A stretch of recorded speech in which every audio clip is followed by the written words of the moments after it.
The following is a presentation of the Matt Talk Podcast Network. You've always got time for Short Time. Hey, it's Mario Lopez. David Taylor. Fred Metcalf. Johnny Hendricks. Tony Ramos. Bubba J. Mike Golick. Matthew Modine. The one and only Chael Sonnen. And you are listening to the one and only Short Time Wrestling Podcast by the often imitated and never duplicated Jason Bryant. Now for the Short Time Wrestling Podcast, going to head back to New York, meet with Frank Popolizio, man behind the Journeymen Wrestling Club. A lot of stuff to talk to Frank about, including the most recent Journeyman Cliff King World Classic, which brought in wrestlers from all around the world at the high school ages to just train and wrestle in some international competition, a friendly, if you will. But then Frank and I are going to get off the rails a little bit. We're going to talk about some things he's got on his mind, not necessarily just the singlet debate, but a lot of things on your mind. Frank, welcome back to the program. Thanks for having me. All right, let's just get right to it in terms of the Journeyman Cliff King World Classic. Explain what it was, where it was, and why it was. I guess that's the quick way to say, talk about what it was. Sure. Well, I've had a vision for many years of getting really an international event going, and specifically dealing with the cadet and junior age group. I think it's an area where it really doesn't exist, and by putting together this vision and helping it grow, I think it can benefit our people very much. So we did this. It started off a little bit like a exchange, if you will, and it's kind of grown from there more into a training camp. And then after the training camp, we get into some competition, and it's grown. This year, I think we had 8 or 9 countries represented. And a lot of the people that talked about the international development is, we've got kids going to cadet and junior world championships that have never left the country, let alone wrestled anybody from, outside of the country. How much do you see this as replacing maybe those old Tour de Monde type of events that used to be prevalent in the 80s and early 90s? Yeah, I hear a lot about people bringing that kind of stuff up, where it used to be prevalent. It used to be a part of our system, and now even us going there or them coming here, either way, it existed, and then it's kind of fallen off. So I think I'm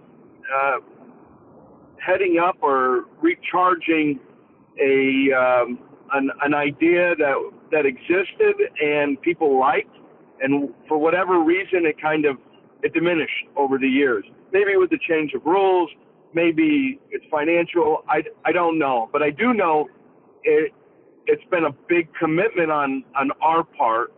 It takes discipline to pull it off, and I've been zoned in on it. So it's something that I actually enjoy doing, but it's not easy, and I think it's good. So I'm willing to roll up the sleeves and get dirty with it. In case you hadn't heard about what Frank was doing, I'd encourage you to go back and listen to his interview on the T-Row and Funky show, where he talked about really a lot of the setup about it. And let's talk about from what was setting things up into coming to completion. What was the hardest thing that comes with setting up an event like this, and how difficult was it when you look back at it and be like, all right, maybe that wasn't as hard as we thought it was going to be? It was about 300 times harder than we anticipated it being. And I say that because we ran into snags with visas, and that hadn't been the case prior. This is the second year of doing this. Last year was pretty seamless. This year we tripped a little bit, and I think the political landscape added a little bit to that. Regardless of what side you're on that, it's irrelevant. It's just the landscape of our country and what we're dealing with. It really tightened up the visa application process, and I was right in the threshold of that time period. There was like a 90-day time period that things got really hunkered down on. And, man, I was right smack dab in the middle of it. And it reared its ugly head. So we were dealing with countries that were getting denied, if you will. And we had to react to that denial. So it forced me to go into from an event production standpoint, where at that time of the game I'm trying to produce the event itself, and now I'm spinning my wheels because I'm dealing with political stuff, getting visas. And I had to get myself tied into the State Department, the USOC, and also congressmen, stuff like that. So there was a lot of it was a new frontier for me. It really was. It was uncharted territory for me. So I learned fast. Well, what were some of the countries that weren't able to come through because of whatever the political landscape it was at the time, and I guess at this point still is? Well, I don't know if it's the political landscape or if it's just it's more of I think they were tight with issuing visas, quotas and stuff like that. For whatever it was, it presented a difficult challenge for us. So we had Kyrgyzstan get denied twice, and ultimately they did not come. So Kyrgyzstan is a country that's got a real rich wrestling tradition, and they had not been denied before. So it was something that we didn't anticipate. 2 or 3 African countries got denied. We ran into a snag with Greece. There were 4 Greek wrestlers and coaches combined that ended up flying from Greece to Turkey and then from Turkey to New York City. And they were doing that probably to make it a little bit more economical for them. But what happened was, as they flew into Turkey, Istanbul, they realized that Turkish security forces realized that they had a visa for Iran, because they competed in Iran. So they got pulled from the plane and were not allowed to enter the United States. Wow. Yeah, I know that in some cases that I've talked with T.R. Foley about his trips. Every time he goes through airport security, he gets pulled because he's been to Iran. And in other cases where if you've been to Iran and you have a stamp from Israel, you're not allowed in the country there. So it's just a lot of politics at play, a lot of international, incidents trying to be avoided, I guess. But it's unfortunate that these wrestlers get caught in the way of how countries whether admit the existence of some cases. In cases we're looking at Iran and Israel and things of that nature. But I've never heard anything ever in our world news about Kyrgyzstan being on any type of list or whatever. So that's one that has my head scratching. Again, timing is everything, right? So when they went the day before they went for their appointment, just irony, and I don't know if it's connected at all. I really don't. But there was a terrorist attack in Russia. If you remember, there was a subway or a train attack that, it was quite drastic. And the terrorist was from Kyrgyzstan. It was the only time I ever heard of, anything like that. And it just happened to be the day before their appointment. I don't know if that, added to it in any capacity, but what we did realize is that things were getting tight. It was kind of like a noose was around my neck because we had so many countries that were committed to this, and then one by one they started to fall off. And I needed to really react quickly in order to ensure that we had something to salvage here of, a lot of these Soviet bloc countries or former Soviet countries. So what ended up happening is we had one country left, which was Kazakhstan, And Kazakhstan was, for whatever reason, they were dragging their feet in presenting who they would have to wrestle and who was coming. So I was pressing them like, look, this is a new world order really in the United States, and they need 90 days to clear names and stuff like that in order to issue visas. And we were really up against the clock here. And for whatever reason, again, they showed up late in the game about getting their information. They actually gave it to me on April 1st, which the camp was April 17th is the start date of the camp. So once I got their names, I turned over a formal invitation in collaboration with USA Wrestling, which was great. They were helping through the whole process. I can't say enough good about how much help that they provided. But in any event, as soon as we got that invitation to them, they applied for their visa appointment, and the date that they got the interview for was April 25th, the day that they would have returned back home from America.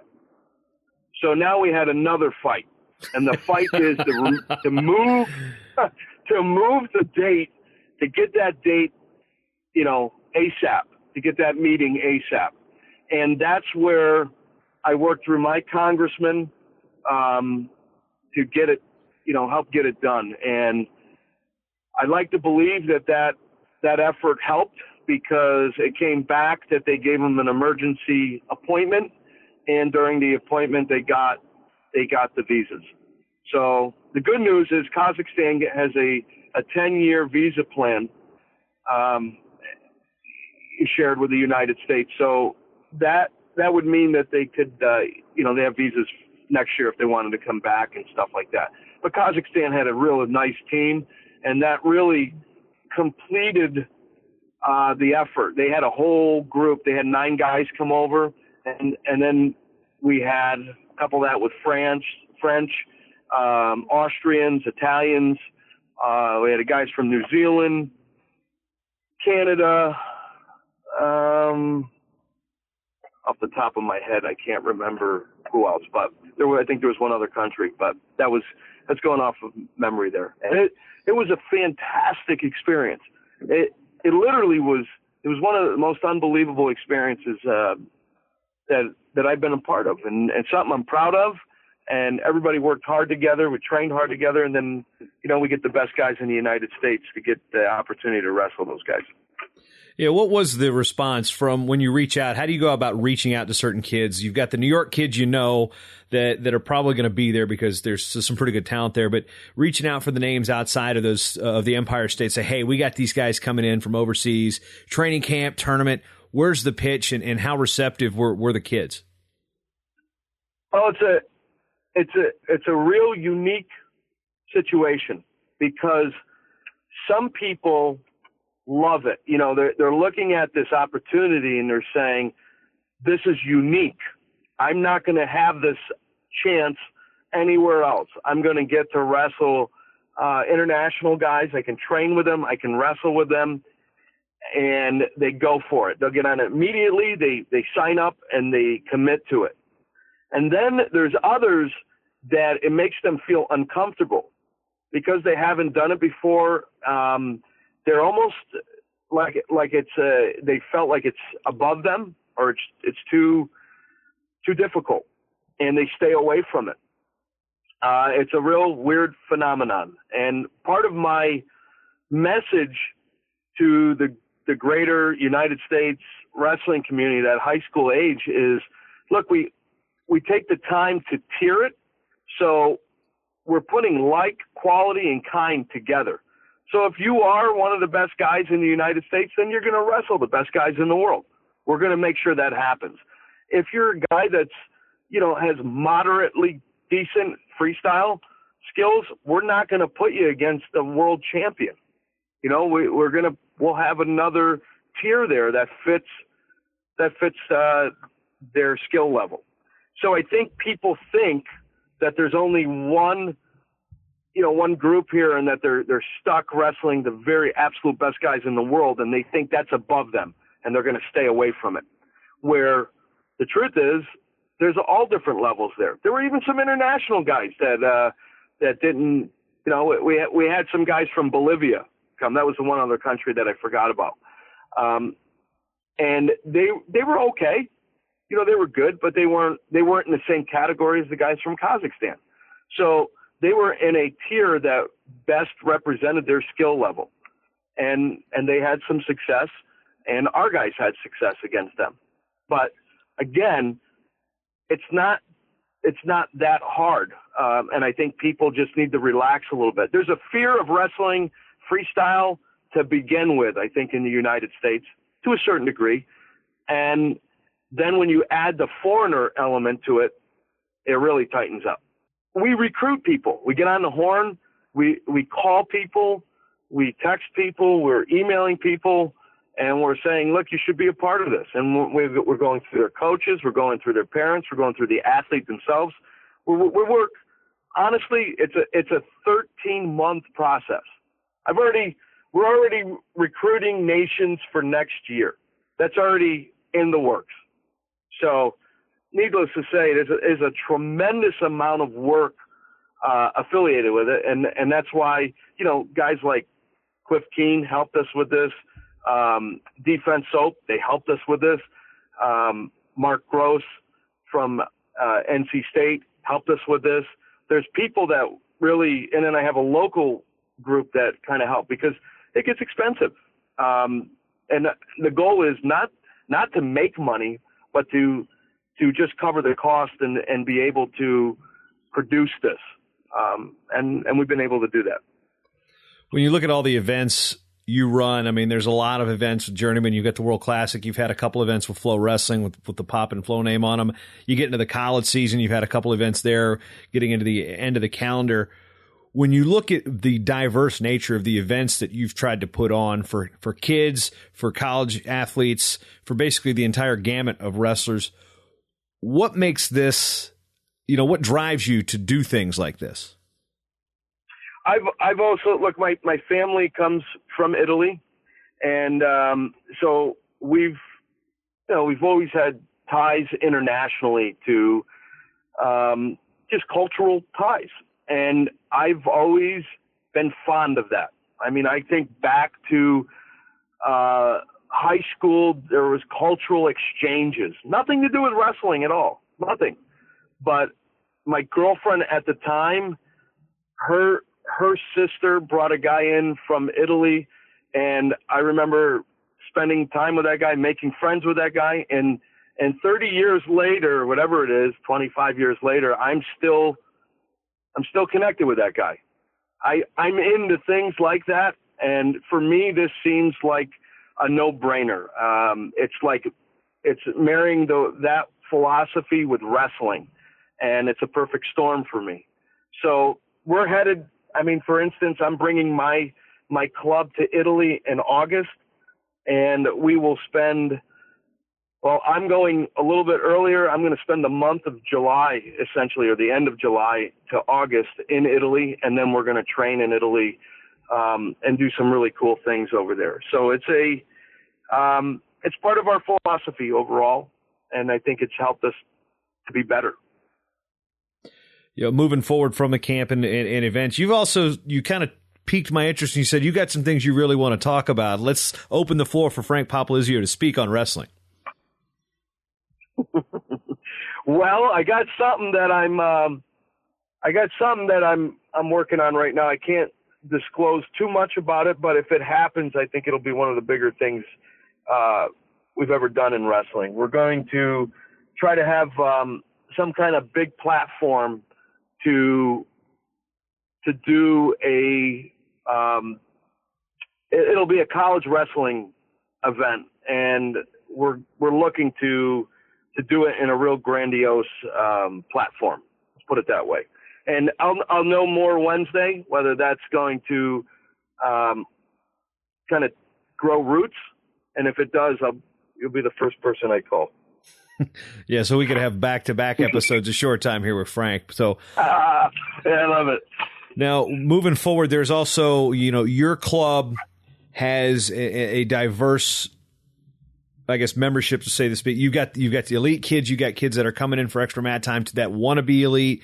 You got a lot, second and third year guys and girls, because it's not just a male sport. But the high school federation officially approved the option for the 2-piece singlet, and there seems to be a divisive mindset about this. You've got the old timers, or the old guard, or the traditionalists that will say, no, the wrestling is a singlet. If they don't want to, if they don't want to wear the singlet, it's an excuse. They're not tough enough to be in the sport anyway. Whereas the other side's going, we've got kids at the barrier to entry, they don't want to wear it, and that's deterring them from the sport. Where do you stand on the singlet? I could argue it both ways. I could argue it from a traditionalist standpoint. You look at tradition, and you look at things that have been around, like the Jewish tradition, that, there's things that they do that's 2,000, 2,500 years old. And I think that's beautiful. I really do. I love tradition. It's something that really I'm attached to. However, I'm also a business guy. And when you have change like this and you give people different options, that it's good for business. It's good for, like, I see now it's all over Facebook and Twitter, all these new options that people now can partake of. And I think it's a great opportunity for that, where, let these guys, let's all of a sudden everybody wants to order 2 pieces. And I think it's great. It's just, it breathes a little life into something that may be a little bit stagnant, that was a little stagnant. And look, if it's going to make more people wrestle, who cares? For me, that's what it's about. I don't care what people wear when they wrestle. I really don't. I understand the traditional part of it, and the history part of it. But again, if we can look professional and presentable and make people feel comfortable, let's try some new things. Part of my philosophy when creating events is I trying to introduce a modified round robin format into college wrestling to almost combat or compete with the college opens. And it's like it's a really foreign idea, it seems like, to many, many people. But if you try stuff, you get to see if you like it. And if you like it, maybe it's actually good. Maybe it's actually healthy and good. So at least now we can see. Let's see. Is it work? It doesn't work. It does work. It gives us a chance to just analyze and assess. In dealing with kids, I was the overweight, portly kid coming out for wrestling at 16 years old. So at that time in my life, going through growth spurts, the idea of wearing a singlet was not exactly high on my list as much as I like going into practice. I like learning. For some reason, I like getting my head beat in by a national ranked high school team. But I was an example of that kid that discovers it late, wants to do it, but I'm worried about sitting. And we had a pretty good crowd at my high school. So let's take the hypothetical that I was going to be a starter, which actually didn't happen. But say I'm going to go out there in front of 800 people wearing this thing. That's a deterrent for some people. Sure. I understand that. And I think that is one of the catalysts behind this change, where it will make people feel more comfortable. And if that is the case, then I'm all for it. I'm all for it. I'm all for people being comfortable and giving new life to our sport that's had real longevity here. But heck, if it's going to get more people out to wrestle where they don't feel self-conscious of how they're looking, look, we all know wrestling is great and it helps transform people both inside and out. But that process takes a while. It does. It takes a long time, at least a year to get their body, in shape or whatever it is. So maybe that's maybe they start off with a two-piece and then they go to a singlet, or they have an option. They can stay the course with whichever they decide. But you're right. I think that is the real catalyst behind the opportunity for change. We look at the idea of toughness behind wrestling, and this is kind of along still the same debate. When you get a kid come into your club for the first time, they've obviously had some experience with wrestling. How long does it take for somebody at a young age to become tough? Because when we look at wrestling, it's like, well, this is a tough sport. They're going to be tough. You got to be tough to wear. You don't have to worry about it wearing a singlet. You're going to be tough. Kids aren't all born tough. How do you see that development go from a kid that's not tough to a kid that's tough? Yeah. Well, you're into some deep stuff here because it's a debate that we've had.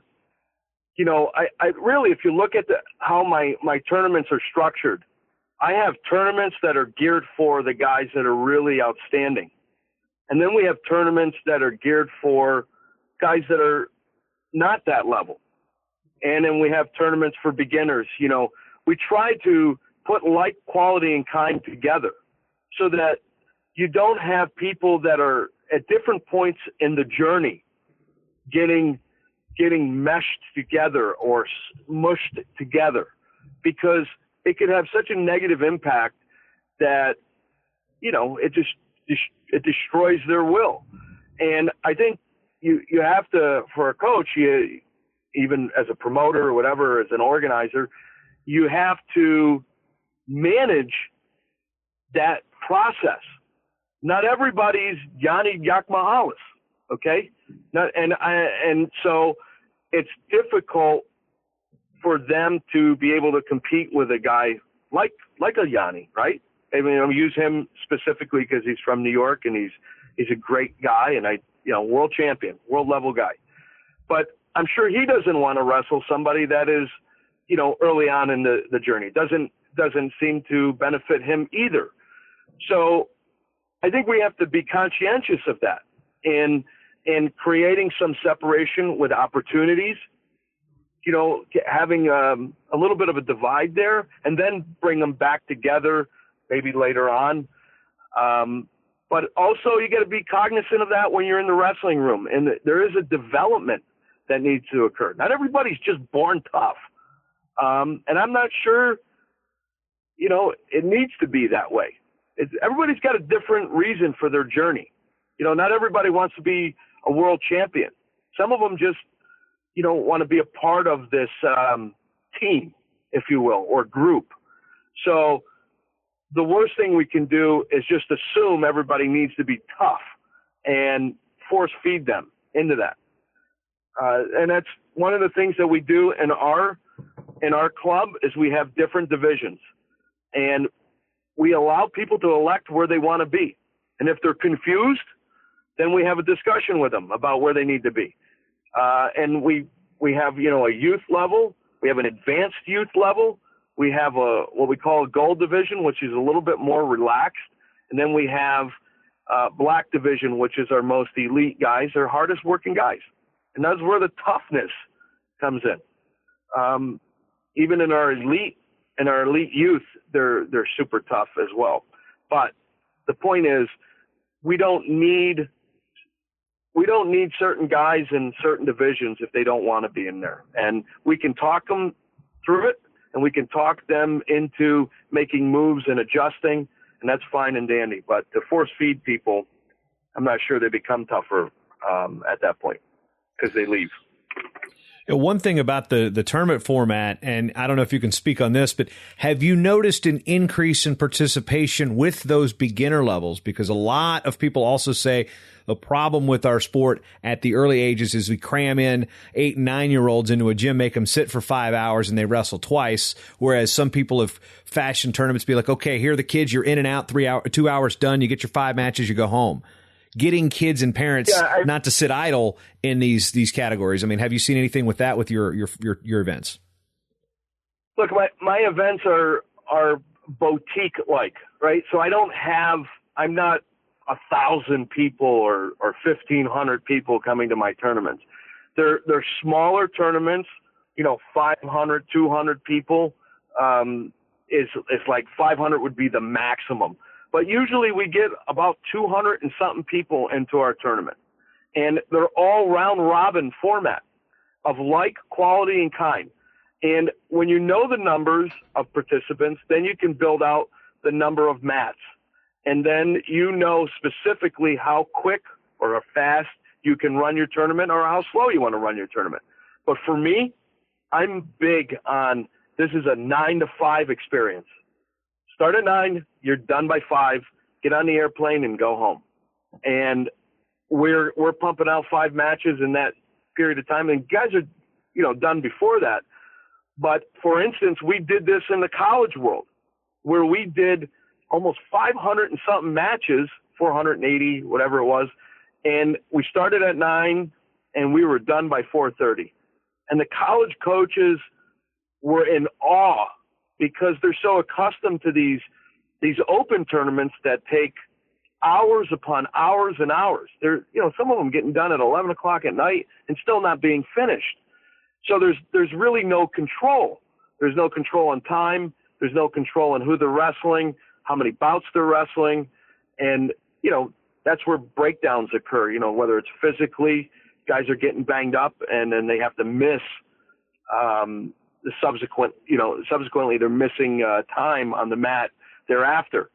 So it's about being organized and having control. So for me, I make a living at it. That's what we're all about, efficiency and get in and get out. What are some things you think at the youth wrestling level and I guess the getting into that high school tier, I guess that gap between beginner and elite, where can we grow that percentage of wrestlers, whether it be in your area of New York, the East Coast, or nationwide? Well, I have a son that's wrestling right now. He's 8 years old, and it took some convincing to get involved in the sport. And once he started to do it, I don't think he really liked it, to be quite honest with you. And I made him stay the course a little bit just to because it's uncomfortable. When something's uncomfortable, people have a propensity to stop. They just stop. It's uncomfortable. I don't want to do that. But if you can help maintain their presence, they'll get acclimated to the discomfort. Okay. And we all know that. And I was able to do that with him. And then once the dust settled, he no longer has a problem with going to practice. He no longer has a problem to show up whenever he's supposed to show up. He likes it. He actually now has friends and they like to practice. It's getting into competition. He still doesn't have the maturity to feel comfortable in that environment. So I think, sometimes we put too much emphasis on going live or competing. And this is a process. I don't know if we need to do that so much. So we manage it. And so for my son, it's been just go to practice. And he's okay with it. And he likes it. And he's getting better and more comfortable about it. And then at one point he came home and said, I hear there's giant trophies being given out at this tournament and all my friends are going. I want to go. And that was all on him. And I said, okay, you sure? You know what's going to be expected of you? Yep. And he did it and he wrestled and he loved it and he did well. And then he said, okay, I'm done. I don't need to compete again this year. I just wanted to do that. So I'm okay with it. I instead of force feeding athletes where I think we just think we have to keep up with the Jones where, hey, they're doing this, they're doing that. We need to compete. Let's go. I think at that level, just be relaxed. Just be relaxed. Keep him active. Because if he's done, then he's really done. And then he's not coming back. And then when you're done, it's it. The journey's over. Bringing this back all the way back to center to the World Classic, with the coaches that came in from overseas, Did you have conversations like this about when these kids got started, when they discovered wrestling? You know, we know about the Russians allegedly putting their kids through, you know, more or less tumbling and athletic exercises and going, okay, you're going to be a wrestler, you're going to be a volleyball player, you're going to do this. Any discussion with the coaches from Kazakhstan or Bolivia, like when do you get your kids involved in wrestling? They all mention acrobatics, you know, tumbling, all of them. And I think we're deficient for the most part in our country in doing that, or at least it appears that way. And they're not really big on competing. They're starting to introduce wrestling at a younger age, not as young as the United States. You know, I'm not hearing a lot about guys 4 or 5 years old wrestling, but they're doing tumbling, they're practicing, but they're not competing until they really hit 11, 12, 13 years old. At least that's what I'm seeing. And that's not every country, but you know, I pick their brain. I see what's going on out there.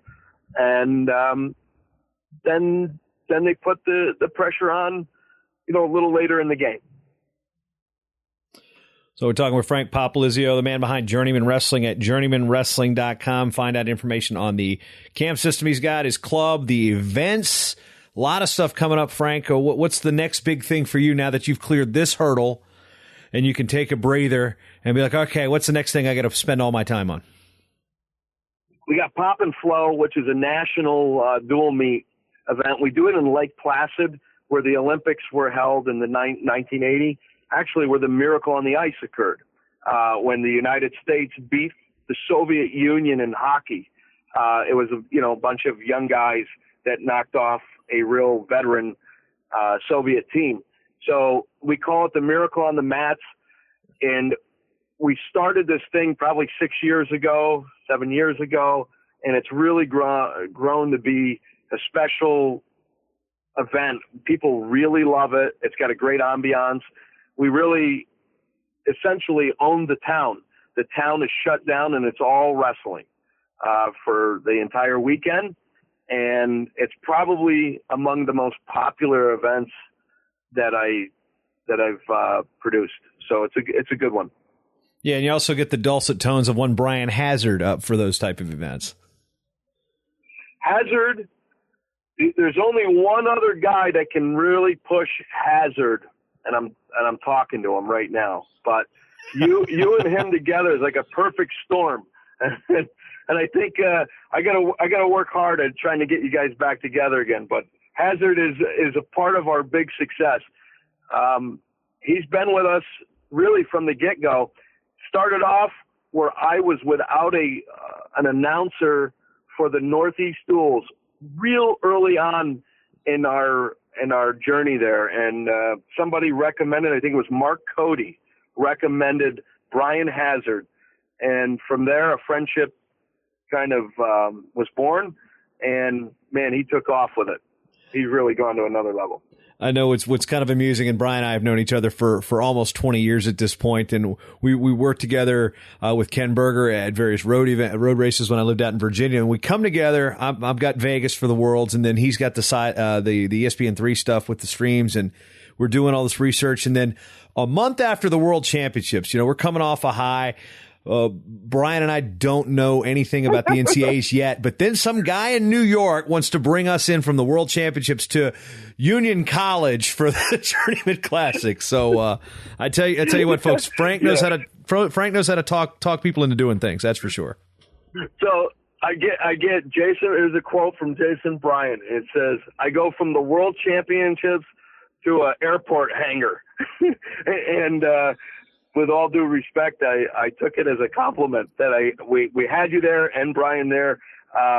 As a matter of fact, it was a rare incident where Brian couldn't be there for the full duration of the event, and you filled the void wonderfully, and we were very appreciative of that. I tell you, I just thought it was cool, one, because that Union College was coming off a pretty good hockey season, if those who follow college hockey know about that small Division III school with a Division I hockey team winning a national championship.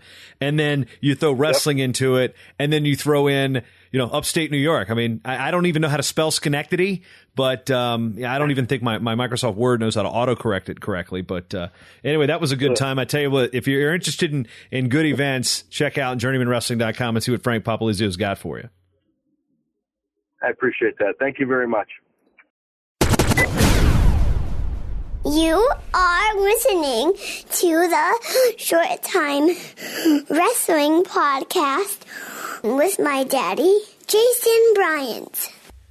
Big conversation with Frank there. Always a good time. It's nice to talk to him about things that aren't around the Northeast Duels, which is a big event that they hold. That's kind of like the Thanksgiving turkey kickoff kind of college wrestling season thing. But talked to Frank a little bit off the air after we were done. And let's just say what he's got coming down the pipe, if it materializes, folks, you're going to want to come back to the Short Time Wrestling Podcast and listen to all the details. Now, I realize that's a tease. I realize that's not telling you anything pertinent, but Frank's got some things in the works that you want to talk about thinking outside of the box. This is outside of the realm of the box. This is outside of the continent of the box, and I'm just going to leave it at that. And if you've noticed by my weather tweets going back to New Brighton, yep, I am back stateside. Been back for about a week. Got a chance to celebrate a Mother's Day with my wife. This was the first Mother's Day she got to have two of her children because our youngest daughter, Ruby, is 10 months old. So very whole feeling family now. I am outnumbered in this household. There are, in about 14 years, I'm going to have two teenagers and a wife in this house. I'm going to be outnumbered. That's why when I build the Matt Talk Podcast Network's in-home studio, which I am starting to look at estimates for, and get the man cave, the speakeasy, the private place for me to have a cold beer and record a podcast. That's going to be in the works. I'm going to start construction on that. I'm going to be doing some of the work myself. Let's just say I'm not into all of the framing, so to speak. I've got some power tools. When I replaced my floor a couple weeks ago, yes, all by myself. After the third trip to Home Depot, I ended up with a table saw. So building little things out of Pinterest ideas for my wife. I'm not going to think that I'm a super craftsman by any means. Bob Vila, your job is safe. And if those of you who don't know who Bob Vila is, you're probably under the age of 35. This old house. Yep. Anyway, thanks to those of you who sent in those positive notes about the European Championships coverage. Now, I realize it wasn't a full-on coverage by Matt Talk. I did 3 shows from there, one with Andy Rovat, one with John Cullen, one with Nenad Lalovic. And so I let the Lalovic one sit for a week because I thought there was some content in there that the network and the world needed to hear, because he hasn't really done independent interviews with American media. I know that during the Save Olympic Wrestling movement, he was a prevalent figure in the social media campaign with the Google Hangouts and whatnot. But, I'd say this was akin to a soccer buff getting that guy from FIFA, Sepp Blatter. Not to say that, I'm not saying that like that guy was like way uber corrupt. So I'm not trying to say like there's a comparison there. What I'm saying is it'd be like a independent soccer website getting a chance to talk to the FIFA president, or the independent volleyball person talking to whoever the volleyball person is. The only reason I bring up Sepp Blatter is because he's the only International Federation head, or former International Federation head, that I can think of off the top of my head without thinking about it. Anyway, I'm getting off the rails a little bit here, but that being said, we've got a busy month coming up. Yeah, it may not seem busy because the season doesn't really end. It's like, hey, when does wrestling season end? Yeah, it doesn't really end. But we're staying busy here on social media, and there's something I want to bring back up. If you've seen the tweets, wrestling shirt a day. Now, this is something we did a couple years ago. A couple people in the media wanted to see how well they could rock different wrestling shirts over the course. And I believe I was the last man standing there. It was brought back this year. And right now it's between me and Joe Caprino. But I don't want to make it look like it's just a 2-person contest. So some of you have fallen off. You jumped in early. Okay, you're out. Well, guess what? Get back into it. I don't want to see this thing end, because it's not just, I'm not doing this for my own sick satisfaction of how many wrestling t-shirts that I actually own. This is a good way to show off your team apparel, your favorite team. I know people that collect wrestling shirts and they've had no place to really showcase them. Do this. This is not about winning a contest by any means, but it's a cool thing to show off. I know that there's been some shirts that I've got that people are like, whoa, that's pretty cool. I know some coaches have been like, hey, wait a minute, let me send you a shirt. And I'm not doing this for the gear either, but wrestling shirt a day. Let's just jump onto it. Keep doing it. I'm going to eventually track this stuff and see what shirts are wearing. Maybe I can get some type of little stat out of it that's useful. And, I'm a fan of my Google spreadsheets. If anybody has seen my list of beers that I have in my speakeasy fridge, I may not have a speakeasy yet, but I do have a speakeasy beer fridge. And I think at last count, it had 27 different flavors of beverage in there. But anyway, wrestling shirt a day, hashtag it. Take a picture every day, put it on Twitter, and we'll just see where it goes. Because right now, it is just a knockdown drag out between me and Joe Caprino from Indiana Matt. But let's just bring some more shirts into the occasion. And there's kind of things. Jackets don't count, but 3/4 zips do. Sweatshirts count, T-shirts count, polos count. You've got to have a different shirt. So you can't have the same wrestling shirt. Even if you have 5 different ones that are the same shirt. Like I have 100 Matt Talk shirts, or had.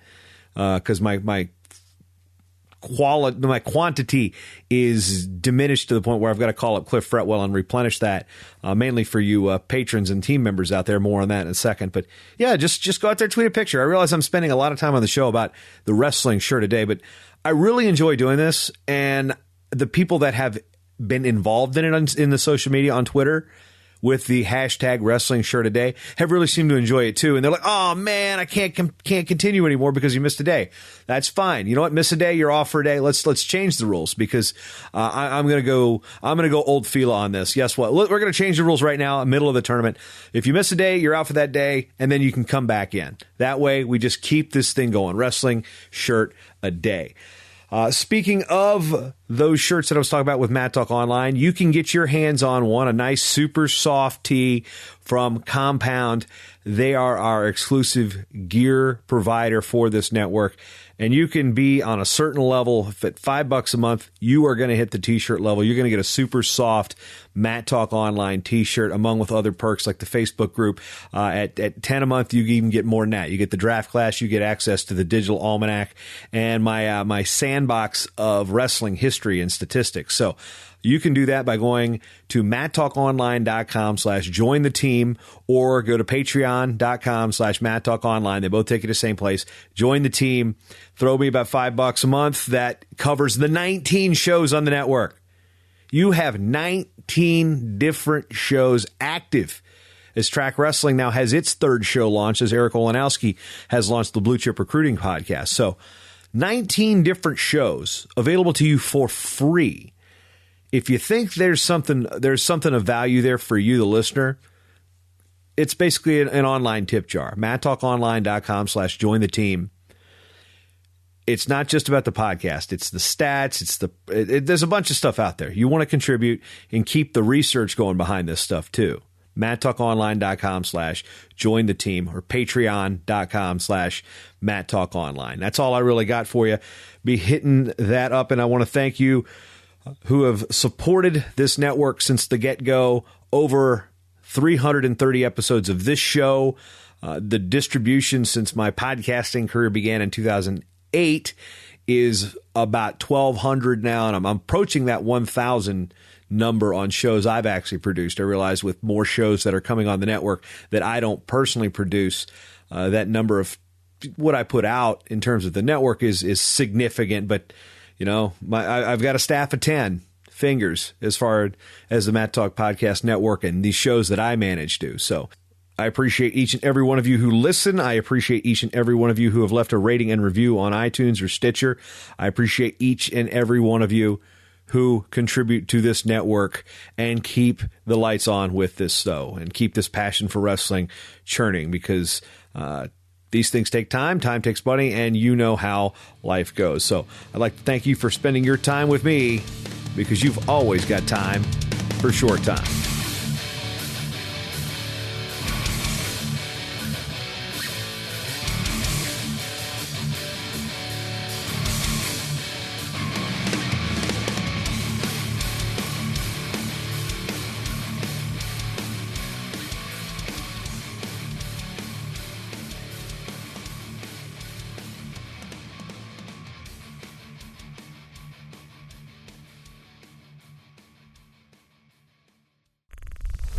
show is part of the Matt Talk Podcast Network. For more wrestling podcasts, head over to MattTalkOnline.com.